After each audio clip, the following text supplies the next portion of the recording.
രാജ്യത്തെ അമ്പരപ്പിച്ച നരേന്ദ്രമോദിയുടെ രാജസ്ഥാൻ വിദ്വേഷ പ്രസംഗത്തിനെതിരെ സ്വതന്ത്രരും നിഷ്പക്ഷരുമായ നിരീക്ഷകരുടെ പരാതിയുടെയും പ്രമുഖ മാധ്യമങ്ങളുടെ റിപ്പോർട്ടുകളുടെയും അടിസ്ഥാനത്തിൽ ചെറുവിരലെങ്കിലും അനക്കാൻ മോഡി വിധേയരായ തെരഞ്ഞെടുപ്പ് കമ്മീഷൻ തയ്യാറായില്ല. മോഡി ഭരണത്തിൽ നമ്മുടെ മഹത്തായ ഭരണഘടനാ സ്ഥാപനങ്ങൾ എങ്ങനെയാണ് വന്ധീകരിക്കപ്പെട്ടതെന്നാണ് കമ്മീഷന്റെ നിസ്സംഗത കാട്ടിത്തരുന്നത്. ജനയുഗം എഡിറ്റോറിയലിലൂടെ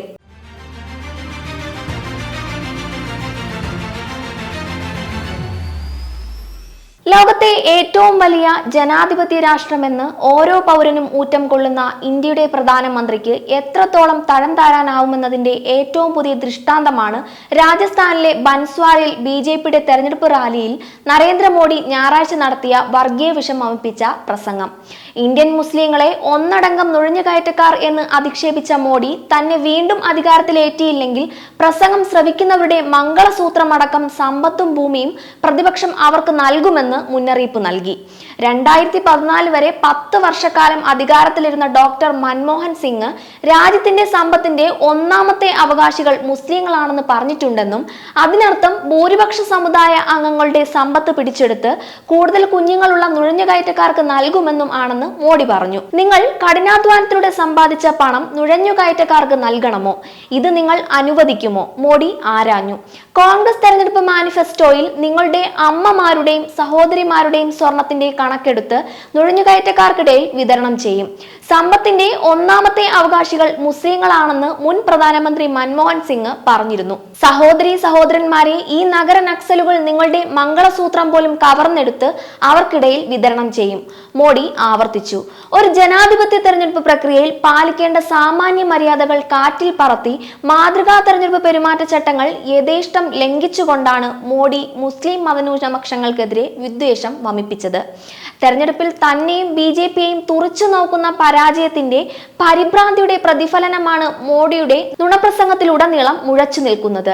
രാജ്യത്തെ ജനങ്ങളെ വിദ്വേഷ പ്രചാരണത്തിലൂടെ വിഭജിച്ചും അശാന്തിയുടെയും കലാപത്തിന്റെയും അന്തരീക്ഷം സൃഷ്ടിച്ചും അധികാരത്തിൽ കടിച്ചു തൂങ്ങാനുള്ള ഒടുങ്ങാത്ത വ്യാമോഹവും അധികാരദുരയുമാണ് മോഡിയെ കീഴടക്കിയിരിക്കുന്നത്. 10 വർഷത്തെ ഭരണം കൊണ്ട് ജനജീവിതത്തെ അപ്പാടെ താറുമാറാക്കിയ ഒരു ഫാസിസ്റ്റിന്റെ വിനാശകരമായ ജൽപ്പനങ്ങൾക്കാണ് രാജ്യം സാക്ഷ്യം വഹിക്കേണ്ടി വരുന്നത്. 7 ഘട്ടങ്ങളിലായി നടക്കുന്ന തെരഞ്ഞെടുപ്പിന്റെ 1ാം ഘട്ടം പൂർത്തിയായപ്പോൾ തന്നെ കാറ്റ് തങ്ങൾക്ക് അനുകൂലമല്ലെന്ന് മോഡിക്കും അമിത്ഷാ, രാജ്നാഥ് സിംഗ് അടക്കം ബിജെപി നേതാക്കൾക്കും ബോധ്യപ്പെട്ടു കഴിഞ്ഞു. ആദ്യഘട്ടം തെരഞ്ഞെടുപ്പ് നടന്നതും കഴിഞ്ഞ തെരഞ്ഞെടുപ്പുകൾ ബിജെപി വിജയിച്ചതുമായ സീറ്റുകളിൽ വോട്ടർമാരിൽ നിന്നുള്ള തണുത്ത പ്രതികരണവും കുറഞ്ഞ പോളിംഗ് ശതമാനവും അവരെ പരിഭ്രാന്തരാക്കിയിരിക്കുന്നു. അവർ പ്രതീക്ഷിച്ചതുപോലെ രാമക്ഷേത്രവും മറ്റും ജനങ്ങളെ ആവേശം കൊള്ളിക്കുന്നില്ല. അഭൂതപൂർവമായ തൊഴിലില്ലായ്മ, വിലക്കയറ്റം, പണപ്പെരുപ്പം, കാർഷിക വ്യവസായിക മേഖലകളിലെ തളർച്ച എന്നിവയാണ് ജനങ്ങളുടെ തണുത്ത പ്രതികരണത്തിന് ആധാരം. മോഡിക്കോ ബിജെപിക്കോ എടുത്തു പറയാവുന്ന ഭരണ നേട്ടങ്ങൾ ഒന്നും അവരുടെ മുന്നിൽ നിരത്താനില്ല. ഉത്തർപ്രദേശും ബീഹാറും അടക്കം തങ്ങൾ ഭരണം നടത്തുന്ന ഹിന്ദി ഹൃദയ ഭൂമിയിൽ ഒരിടത്തും സമാധാനപൂർണമായ തെരഞ്ഞെടുപ്പ് പോലും നടത്താൻ കഴിയാത്തത്ര അശാന്തിയുടെയും അരക്ഷിതത്വത്തിന്റെയും അന്തരീക്ഷമാണ് നിലനിൽക്കുന്നത്.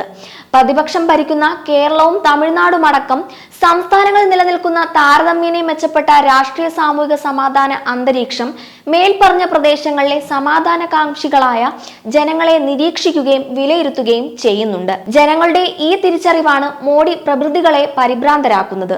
അതാണ് മറ്റെല്ലാ വിഷയങ്ങളും മാറ്റിവെച്ച് വർഗീയ വിഷം ആളിക്കത്തിക്കാൻ മോഡിയും സംഘവും തുനിഞ്ഞിറങ്ങിയിരിക്കുന്നത്.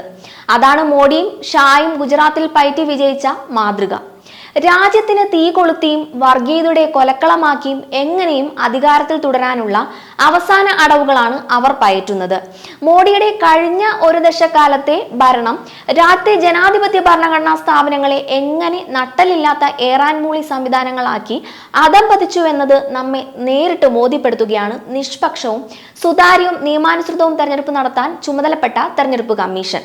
രാജ്യത്തെ അമ്പരപ്പിച്ച നരേന്ദ്രമോദിയുടെ രാജസ്ഥാൻ വിദ്വേഷ പ്രസംഗത്തിനെതിരെ സ്വതന്ത്രരും നിഷ്പക്ഷരുമായ നിരീക്ഷകരുടെ പരാതിയുടെയും പ്രമുഖ മാധ്യമങ്ങളുടെ റിപ്പോർട്ടുകളുടെയും അടിസ്ഥാനത്തിൽ ചെറുവിരലെങ്കിലും അനക്കാൻ മോഡി വിധേയരായ തെരഞ്ഞെടുപ്പ് കമ്മീഷൻ തയ്യാറായില്ല.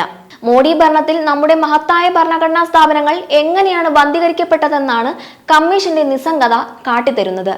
രാജ്യത്തെ ജനവികാരവും ജനാഭിപ്രായവും എന്തു തന്നെയായാലും ഇത്തരം സ്ഥാപനങ്ങൾ അവയെ അപ്പാടെ അവഗണിച്ച് മോഡിയുടെ ഫാസിസ്റ്റ് ജനാധിപത്യത്തെ അധികാരത്തിൽ നിലനിർത്താൻ എന്തും ചെയ്യാൻ മടിക്കില്ലെന്ന ആശങ്ക ജനാധിപത്യ വിശ്വാസികളെ അസ്വസ്ഥരാക്കുന്നു. ജനേകം എഡിറ്റോറിയലുമായി വീണ്ടും കാണും വരെ നമസ്കാരം.